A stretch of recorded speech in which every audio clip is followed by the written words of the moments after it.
സർവം ശിവം അർപ്പണമസ്തു. കൈലാസ്നാഥൻ എന്ന യൂട്യൂബ് ചാനലിലേക്ക് എല്ലാവർക്കും സ്വാഗതം. ഇത് വൈശാഖ മാസമാണ്.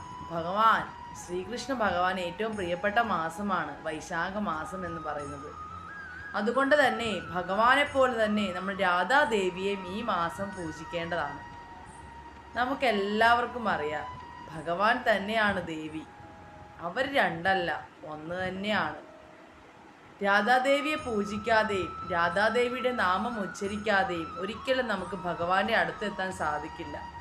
രാധാദേവി വിചാരിച്ചെങ്കിൽ മാത്രമേ നമുക്ക് ശ്രീകൃഷ്ണ ഭഗവാനെ കാണാൻ പോലും സാധിക്കുകയുള്ളൂ.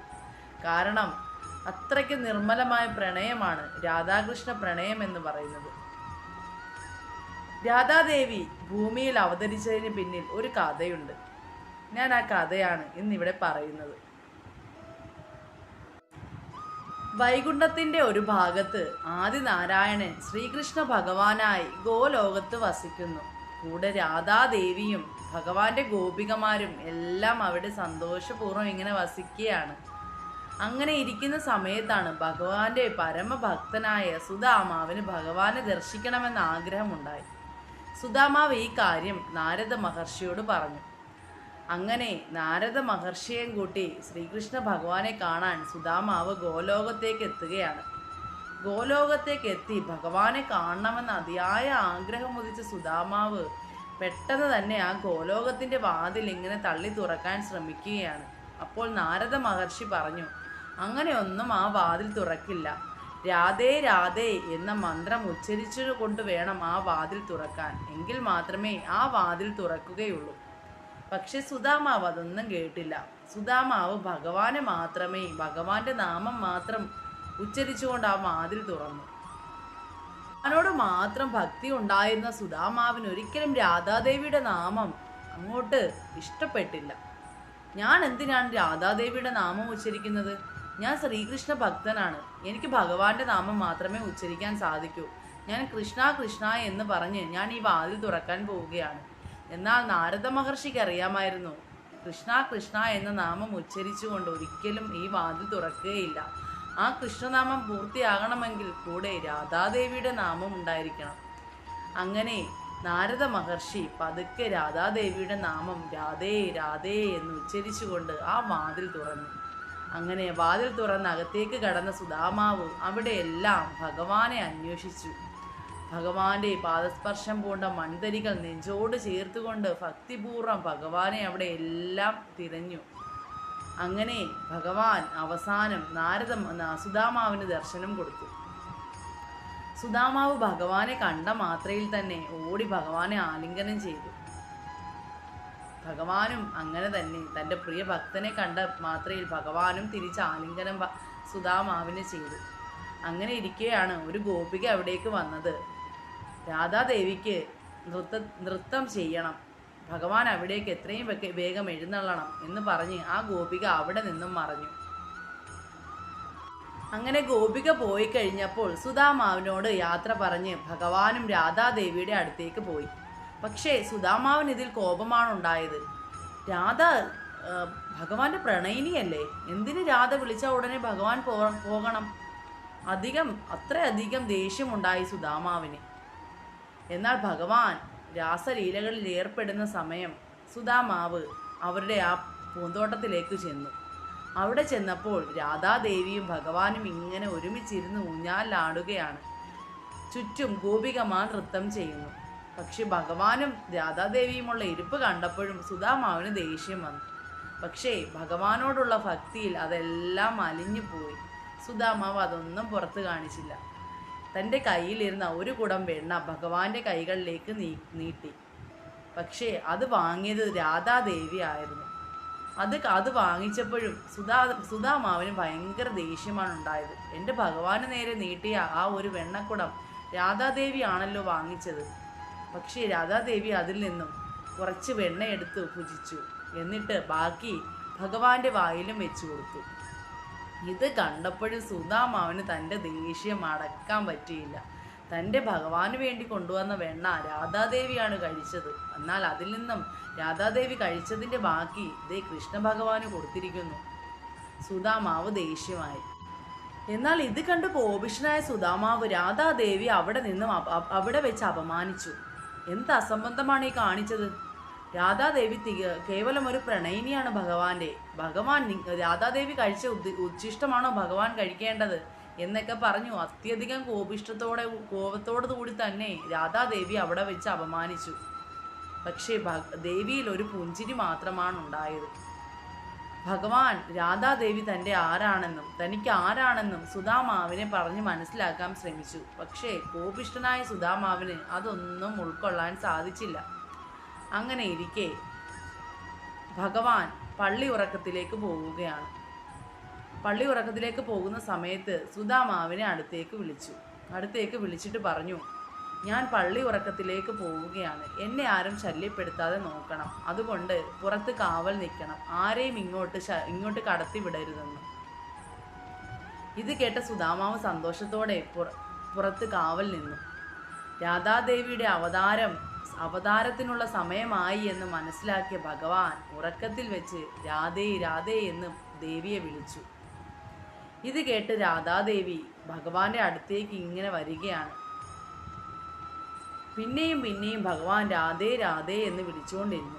ഇത് കേട്ട് വീണ്ടും ദേവി ഓടി വരികയാണ് ഭഗവാനെ കാണാൻ. കൃഷ്ണ ഭഗവാന്റെ അടുത്തേക്ക് വരികയാണ്. അങ്ങനെ ഭഗവാന്റെ വിളി കേട്ട് രാധാദേവി ഓടി വരികയാണ് ഭഗവാന്റെ അടുത്തേക്ക്. അവിടെ ചെന്നപ്പോൾ സുദാമാവ് പുറത്ത് നിൽക്കുന്നു. അകത്തേക്ക് കയറാൻ ശ്രമിച്ച രാധാദേവിയെ സുദാമാവ് തടഞ്ഞു. ഭഗവാൻ പള്ളി ഉറക്കത്തിലാണ്. എന്നെയാണ് കാവലേൽപ്പിച്ചിരിക്കുന്നത്. ആരെയും കൊണ്ട് ശല്യപ്പെടുത്തരുതെന്ന് ഭഗവാന്റെ ആജ്ഞയുണ്ട്. എന്നാൽ രാധാദേവി പറയുകയാണ്, ഭഗവാൻ എന്നെ വിളിച്ചു. ഭഗവാന്റെ വിളി കേട്ടിട്ടാണ് ഞാൻ ഇവിടെ വന്നത്. ഭഗവാൻ വിളിച്ചാൽ രാധയ്ക്ക് പോവാതിരിക്കാൻ കഴിയില്ല. അതുകൊണ്ട് എന്നെ കയറ്റി വിടൂ. പക്ഷെ സുദാമാവ് ദേവിയെ തടഞ്ഞു. എന്നാൽ ഇതെല്ലാം അറിഞ്ഞ ഭഗവാൻ അകത്തിരുന്നു കൊണ്ട് വീണ്ടും രാധേ രാധേ എന്ന് വിളിച്ചു. ഇത് കേട്ട് വീണ്ടും രാധാദേവി പറയുകയാണ്, ദേ ഭഗവാൻ എന്നെ വിളിക്കുന്നു, എനിക്ക് അകത്തേക്ക് പോകണം. പക്ഷെ സുദാമാവ് വീണ്ടും തടഞ്ഞുകൊണ്ടേയിരുന്നു. പക്ഷെ ഇതൊന്നും കേൾക്കാതെ രാധാദേവി വാതിൽ തട്ടി തുറന്ന് അകത്തേക്ക് കയറുന്ന സമയത്ത് അത്യധികം കോപിഷ്ഠനായ സുദാമാവ് രാധാദേവിയെ ശപിക്കുകയാണ്. ഭഗവാൻ എന്നോടുള്ള ആ ഇഷ്ടവും കൊണ്ട് വാത്സല്യം കൊണ്ട് ഭഗവാൻ എന്നെ കേൾപ്പിച്ച ആ ഒരു കാര്യം എനിക്ക് നിറവേറ്റാൻ സാധിച്ചില്ല. ആരെയും ശല്യപ്പെടുത്തരുതെന്ന് പറഞ്ഞിട്ട് ഇപ്പോൾ രാധാദേവി ആ ഒരു ആജ്ഞ എനിക്ക് പാലിക്കാൻ സാധിച്ചില്ല. അതിനാൽ ഭഗവാനുള്ള ഭക്തിയെ സാക്ഷി നിർത്തി ഞാൻ രാധാദേവിയെ ശപിക്കുകയാണ്. ഭക്തിയെ സാക്ഷി നിർത്തി ഞാൻ പറയുകയാണ്, നീ ഭഗവാനെ മറന്ന് 100 വർഷം ഭഗവാനെ മറന്ന് ജീവിക്കട്ടെ, ഒരു മനുഷ്യ സ്ത്രീയായി ഭൂമിയിൽ ജന്മമെടുക്കട്ടെ എന്ന് സുദാമാവ് കോപാഗ്നിയിൽ ജ്വലിച്ചുകൊണ്ട് രാധാദേവിയെ ശപിക്കുകയാണ്. ഗോലോകം നടുങ്ങി. രാധാദേവിയുടെ കണ്ണിൽ നിന്നും ധാരധാരയായി കണ്ണുനീർ ഒഴുകുകയാണ്. കാരണം ഭഗവാനെ മറന്നുകൊണ്ട് ഒരു നിമിഷം പോലും രാധാദേവിക്ക് ജീവിക്കാൻ കഴിയില്ല. അപ്പം പിന്നെ 100 വർഷമൊക്കെ എങ്ങനെയാണ് ദേവിക്ക് സാധിക്കുക? എന്നാൽ ഇപ്പോൾ മാത്രമാണ് ഭഗവാൻ പ്രതികരിച്ചത്. ഭഗവാൻ പുറത്തേക്ക് വന്നു തൻ്റെ കൈ സുദാമാവിൻ്റെ നെറുകയിൽ വെച്ചു. അപ്പോൾ സുദാമാവിന് മനസ്സിലായി, സാക്ഷാൽ ലക്ഷ്മി ദേവി തന്നെയാണ് രാധാദേവി. കൃഷ്ണനും രാധാദേവിയും ഒരിക്കലും രണ്ടല്ല, ഒന്നാണ്. അവര് ഒരു മനസ്സും ഒരു ശരീരവുമാണ് എന്ന് സുദാമാവിന് മനസ്സിലായി. തൻ്റെ തെറ്റ് മനസ്സിലാക്കിയ സുദാമാവ് ഭഗവാന്റെ കാലിൽ വീണ് മാപ്പപേക്ഷിച്ചു. തനിക്ക് നേരത്തെ ഇങ്ങനൊരു ബോധം ഉണ്ടായിരുന്നുവെങ്കിൽ ഒരിക്കലും തനിക്ക് ഇങ്ങനൊരു തെറ്റ് സംഭവിക്കില്ല, രാധാദേവിയെ ശപിക്കേണ്ടി വരില്ല എന്നൊക്കെ പറഞ്ഞു സുദാമാവ് അവിടെ നിന്ന് ഭഗവാന്റെ കാൽക്കൽ വീണ് കരയുകയാണ്. അപ്പോൾ ഭഗവാൻ പറയുകയാണ്, വാത്സല്യത്തോടെ സുദാമാവിനെ വിളിച്ചിട്ട് പറയുകയാണ്, രാധാദേവിക്ക് ഭൂമിയിൽ അവതരിക്കാൻ സമയമായി. അതിന് സുദാമാവ് ഒരു നിമിത്തമായി, അത്രയേ ഉള്ളൂ. എൻ്റെ പ്രിയ തോഴിയായ രാധാദേവി ഭൂമിയിൽ ജനിക്കുകയാണ്.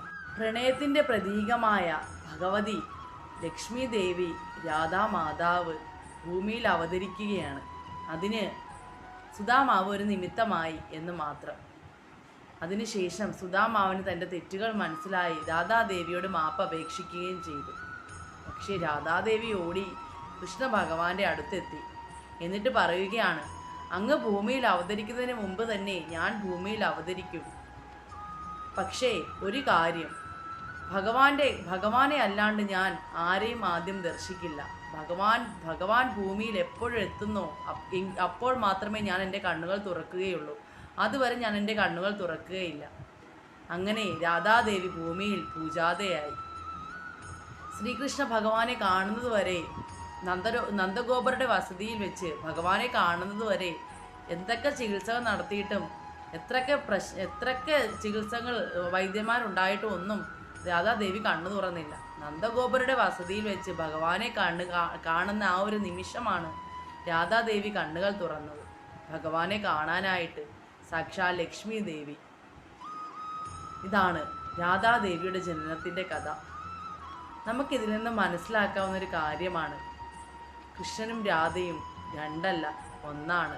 രാധാകൃഷ്ണ പ്രണയം പോലെ നല്ല പ്രണയവും സുരഭിലമായ ഒരു പ്രണയം രാധയും കൃഷ്ണനും രണ്ടല്ല, ഒന്നാണ്.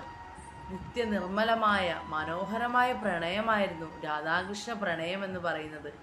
രാധയില്ലാതെ കൃഷ്ണനോ കൃഷ്ണനില്ലാതെ രാധയ്ക്കോ ഒരിക്കലും ജീവിക്കാൻ കഴിയില്ല. മധുരയിലേക്ക് പോകുമ്പോഴും കൃഷ്ണ ഭഗവാന്റെ മനസ്സിൽ രാധാദേവി മാത്രമേ ഉണ്ടായിരുന്നുള്ളൂ. ദേവിക്ക് വേണ്ടി മാത്രമാണ് ഭഗവാൻ ആ വേണുനാദം ഊതിയിരുന്നത്.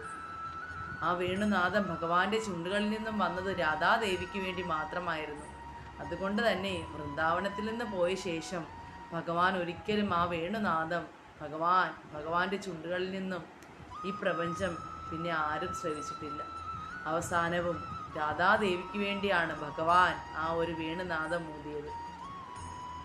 ഒരിക്കലും രാധാകൃഷ്ണ പ്രണയം അവസാനിക്കുന്നില്ല. ഇന്നും ഭഗവാൻ ഭൂമിയിൽ രാധാകൃഷ്ണ ലീലകളാടി, രാസലീലകളാടി ദേവിയോടൊത്ത് ജീവിക്കുന്നു. എല്ലാവർക്കും രാധാകൃഷ്ണ ഭഗവാന്റെയും ഭഗവതിയുടെയും അനുഗ്രഹം ഉണ്ടാകട്ടെ. എന്നും നന്മകൾ ഉണ്ടാവട്ടെ. സർവം ശിവം അർപ്പണമസ്തു. രാധേ രാധേ.